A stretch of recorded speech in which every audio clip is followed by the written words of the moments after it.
Salutations, Cats fans, and welcome on in. Make sure you put a well on your welcomes, for it is a victory soiree, as our cats victorious in the most gentlemanly of way, as we say good day to Tampa Bay, gin for the win. And while we're rhyming, gin for the win, how about our Finns at 2 Luostarinen? For Sunrise has become, if not an extra arm of Finland, really little Finland if you really think about it, for Sasha Barkov, Nico Mikkola, Baby Barkov, Anton Lundell. But today, for the first time, venturing out of our barn, Eetu Luostarinen, 4 points to put the bolts out in 5. And once a great rival, now just a mere semblance of what they once were. I wish we could teach their coach Pooper a little thing about sportsmanship. Alas, he'll have all summer to think about it. As the Cats advance. Cats in 5. Cats in 5. Cats in 5. Let me allow a more burly recap now for our more lethargic audience. On to the next series. Good day. I ran out of hands for props because I did want to fake like I had a pocket watch here. Your time's up, Tampa Bay. Tick-tock, tick-tock. But I figured it was overkill already. This actually is tequila, not gin. And while I may be faking the gin, I don't fake the Cats win. The Panthers sent the Bolts packing. Panthers win in 5, double their asses up and win 6-3. And my gentlemanly self was not BSing when he said the Finns friggin' took over this game today. Eetu Luostarinen, probably the most underappreciated of all the Finns, because obviously we have the captain, the mere president of Finland, and Alexander Barkov, who also lit the lamp today. We got Nico Mikkola, who's basically a polar bear on skates. He will maul your ass. We got the pretty boy, Anton Lundell. As my boy Dade South says, he looks like a Targaryen. He rode in on a friggin' dragon, and he's there to just score. But I got to tell you, man, we may have to make Brad Marchand an honorary Finn, because this dude has come in there, and he has connected with his 2 Finn lads right there on that line and absolutely lit it up. It is very strange, but it is also very awesome to see what Brad Marchand brought in this series, and it was just a mere peeky-boo on what the Cats could be. And mind you, this is just with 2 games of Aaron Ekblad, who is a good boy, by the way, okay? He shouldn't have been suspended for 2 games. Maybe one. Where I used to come from, that was called sticking up for your friends. And all this bull crap that the Tampa Bay Lightning brought this entire series, which was just absolute, in the words of a former Hawks announcer who was talking about the Miami, the Thunder, the Lightning have resorted to thuggery. They started it. They brought the first blow, the dirty hit on Alexander Barkov, and if they didn't think there was going to be retribution for it, you were sorely mistaken. And so Aaron Ekblad just took that puppy into his own hands, but not before he absolutely upended you and took you into the final leg of this series, going back up to your barn and making all of those Bolts fans go sad. But I will say, it's starting to turn a little bit more red in your building, because I heard a lot of Bobby. I heard a lot of those chants, dude.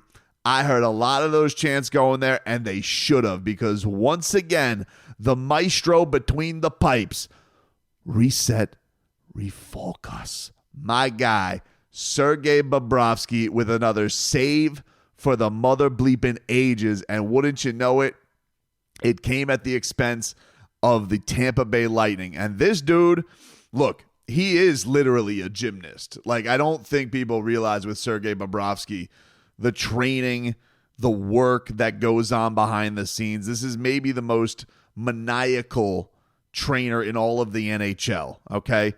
I'm talking practice, then a 2-hour workout after practice with trampolines, gymnastics, all types of workout things that this dude gets himself to get himself ready. And the redemption story that has been his Panthers career is as beautiful as the Panthers rising really from where this rivalry was a rivalry. And it was at one point that the Lightning were the hammer, but now they're not even the nail. The Panthers are treating them as just another round in the nail gun. They're just taking every single series. And I love it, dude, because you want to know something? They did cause a lot of pain, and they did cause a lot of disruption, and they did cause one of the biggest trades in franchise history, and things had to be shaken up. But you want to know something? It's a little interesting to now be in the position where the Panthers are using LTIR and the Panthers are playing a little bit on the edge where you guys were years ago. And now you have the likes of Carter Verhaeghe, your former Bolt, scoring against you. You have the likes of the Panthers style coming at you. Matthew Tkachuk, you guys just can't get it out of your head. You're like, we got to fight this guy at the end. There's nothing more Matthew Tkachuk's going to love than that. And yet here we are once again. But dude, Brad Marchand, holy crap. This dude was dazzling on the ice today. He's been absolutely fantastic. He was this entire series.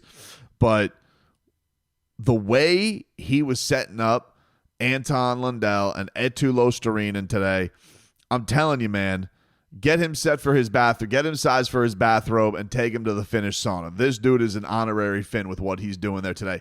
It is wildly strange to see this that's going on right now. And yeah, if you want to relate it to another sport for my Heat tuners in, it is a little bit like Ray Allen coming to the Miami Heat. It is strange, yet awesome.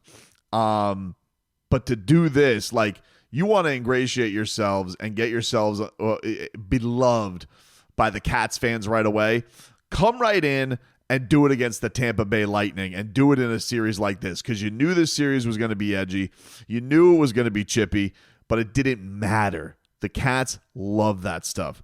And though all of the pundits wishing and hoping like hell that this team, this little team in Sunrise, Florida, that is building an absolute monster, Bill Zito putting it all together, Vinny Viola, the whole damn crew have done a fantastic job in resurrecting what was once a down-in-the-dumps franchise that is now wins a championship and presses forth. And while down here in South Florida, a lot of the franchises are struggling, the Dolphins, the legacy franchise, haven't won a playoff in 25 years. The Miami Heat now going on a decade plus without a championship, and obviously are going off back-to-back playing first-round exits to 1 seeds.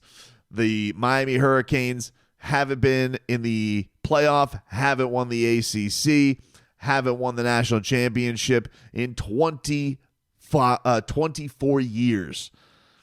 And yet, the Florida Panthers, who were at one point just an afterthought in this town, are now the thing you can hold your head highest on. And it is just a beautiful, beautiful thing. And it does connect a lot more in Florida, because they are, a thing that kind of stretches out. Everybody is wearing their Cats gear in town. Everybody is getting fired up. Everybody's ready for another parade on the beach. But the fact is, they didn't rest on their laurels either. Like, yeah, was Matthew Tkachuk, could he have come back earlier in the season? Maybe. But instead, Bill Zito's just like, why don't we just wait? We can do it. And they did. And there were times at the end of the season where, like, yeah, it looked a little bit rough.